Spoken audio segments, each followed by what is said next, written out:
Morning. In this short video, I want to briefly introduce your first assessment task. I find this a very valuable task in that it gives you an opportunity each week before the class to interact with a resource that relates to that class for that week. It's an opportunity for you to reflect and to dig more deeply into the topic that is going to be covered, and also to gather some resource insights, information that you can use in the years ahead. So assessment task 1 has 10 discussion threads, one each week, and it makes up 20% of your overall grade. So each week, there'll be one or more allocated resources for you to watch on YouTube or video, to read or to think about. And this is to stimulate your thinking and your discussion and to help you consider the relationships between the real world aspects of critical thinking as it applies in classroom environments or in your own life situation.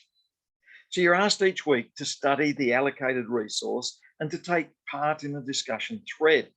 So one of the first things you have to do each week before the class is to read the resource for the upcoming week and to post your interactions with it. Now you can, of course, just post your thoughts that come into your mind, or if you want to get higher grades, you can start to dig more deeply into the ideas that are raised, and you could use Google search and Google Scholar to find out 2 or 3 other resources that you could interact with that relate to it. And so you could start to think more deeply about the questions and the ideas that are raised and how they're applied. So all students in EDU 121 have to participate in each weekly discussion by posting something and also by responding to at least one other post from other people in your group. And you can respond to more posts if you wish or would like to.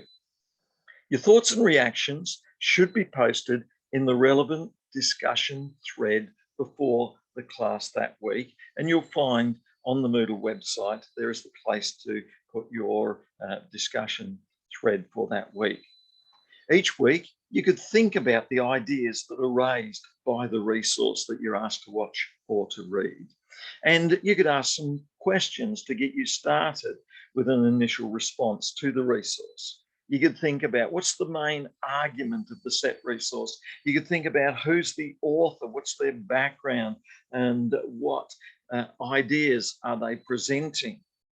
You could give reasons with key ideas as to whether they're compelling or persuasive, or whether the arguments are confronting and unconvincing and there's not enough evidence for them. You could think about how you relate to the ideas that are presented, and you could even be honest and open and talk about some of the challenges you face, some of the ways in which they challenge you to think differently, and that would help in growth. You could also think about how it applies in a classroom, or whether it would be difficult to apply in a classroom. You should think about how you would apply the author's ideas to your own life, to your life as a teacher, and especially the varying needs of the students that you have in your class who come from diverse linguistic, cultural, ethical, religious, and socioeconomic backgrounds. How would this help you to be a better teacher? How would it help you to help a diversity of students? The discussion thread should demonstrate critical analysis of current research in this area. So you can approach the resource with a response that gives a straightforward, basic insight into what is being said, or you can dig more deeply and think more deeply and more critically about what is being presented, and you could think about what other scholars have said about the topic that's being approached, and that would help your growth. And different students will respond in different ways because we all have different interests and backgrounds. You should also look at evidence and look for an evidence-based practice where you can apply what you're reading about and learning based on the sound, solid evidence that's provided.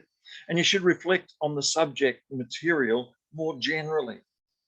Your responses should be about 100 words, but often it'll be hard to fit the material into 100 words. So 200 or 300 words, half to one page would be okay, but you should try and be more succinct if you can and shorten it down. Some people may even write 400 or 500 words or 300 or 400 words and then edit it down to half the size. And often it's the words that you leave out that improve the quality of what is left there. And some people may even interact with 2 or 3 other resources and give the reference to those other resources, because that would be helpful in building up a list of resources that are available to you that you could use in the future. And it would be good to share those with others. So each week, we're going to start off in week 1, thinking about how students learn and how we teach critical thinking, and we'll introduce you to a workbook that gives you some ideas that you can use. In the second week, we move on to origins of our critical thinking as they come out of Greek culture and Plato and Aristotle, and we look at Plato's allegory of the cave. In the third week, we go on and look at Christian perspectives, and we focus on the teaching methods of Jesus and think about what we can learn there. And we note that this is a Seventh-day Adventist publication, so you may want to think about whether that affects what is presented to us or not. Resource for discussion thread 4 in the fourth week. Why do some people go wrong?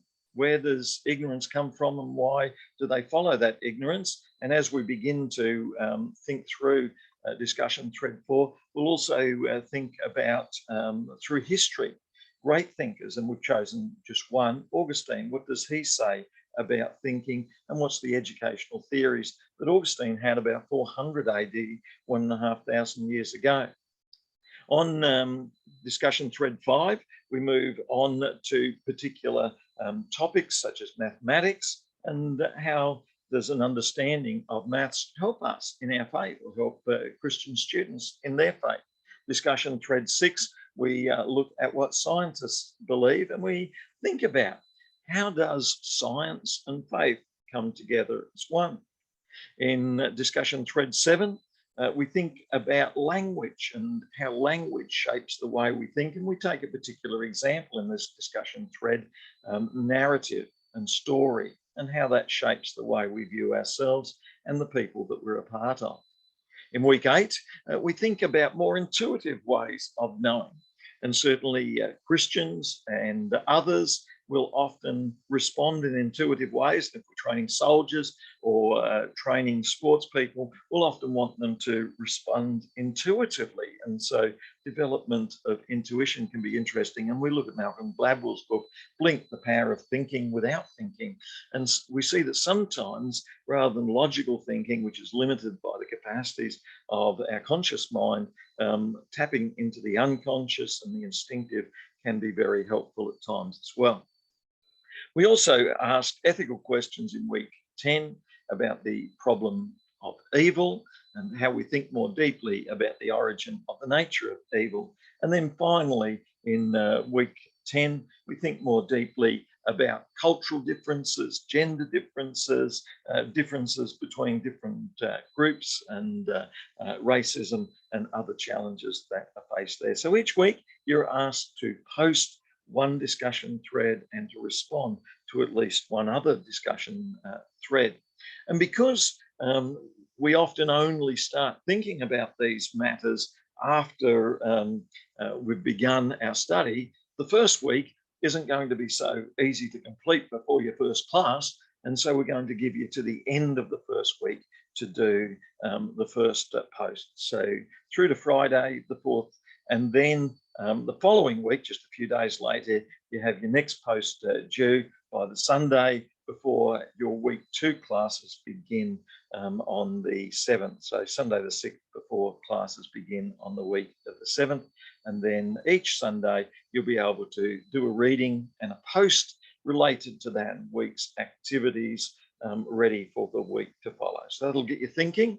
That'll get you thinking more deeply. And one of the questions you might want to ask is, how can you get higher grades? I think one of the ways you can get higher grades without putting too much time in is to interact with some other scholarly resources other scholars who've written on the topic. Another way is to take a bit of time over a couple of days to think more deeply about the questions and issues that are being raised.